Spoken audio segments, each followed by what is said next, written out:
So, Lorenzo, we're kind of in the middle of a Stephen King renaissance, as it were, with It and Dr. Sleep coming up. Mr. Mercedes. Yeah, and was there added pressure when you decided to take on Pet Sematary?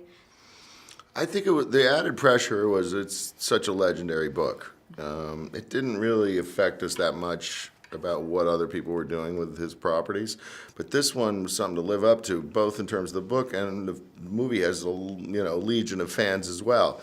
So we approached it really as the point of view of like, how are we going to pay the right respect to that book?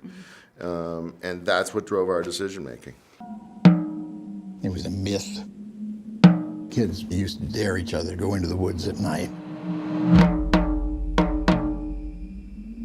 They knew the power of that place. They feared it.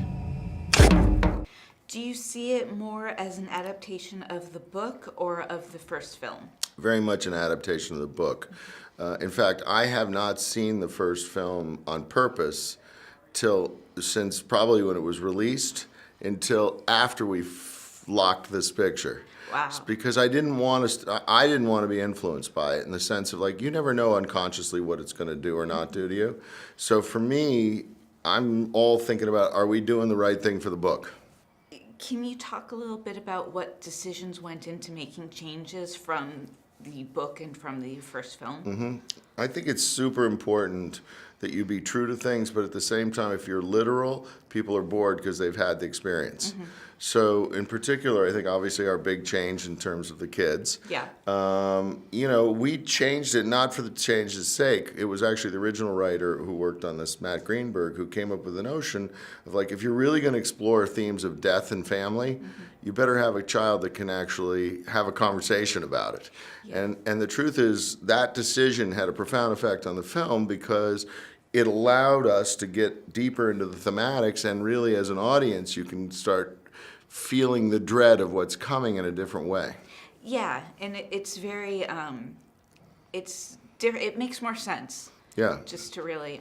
Yeah, and we were relieved when Stephen King read the script. He said it's really great, and we were like, oh, thank God. Nothing else. What if he'd said no? Change the kid back. Was he involved in any way? He tends to be. What's so great, worked with him before, is he really isn't involved is the wrong word. He wants to know what you're trying to do, and he wants to bless that, and then he feels that it's up to you to deliver it. And so there's a freedom in that, and actually in some ways it makes you work harder, I think, in a way, because you don't know exactly what he's going to like, and I'm like, okay, is he going to like, let's do this. Fingers crossed. Yeah. Fortunately, he liked the film, so. That's great. Yeah. And can you talk a little bit about how you went about making it so dark? Especially considering, I haven't read the book, but the first film was not particularly dark. Well, I think these themes draw you to a pretty dark place. And, it was interesting. We had a lot of debates, particularly about the ending, because there's really no happy ever after version of this, no matter what. Yeah. And so you sort of were debating between dark, darker, and darkest.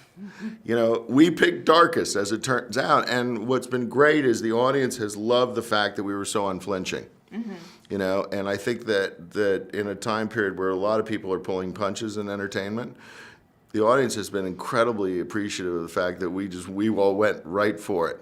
But there is something up in those woods. There's something that brings things back.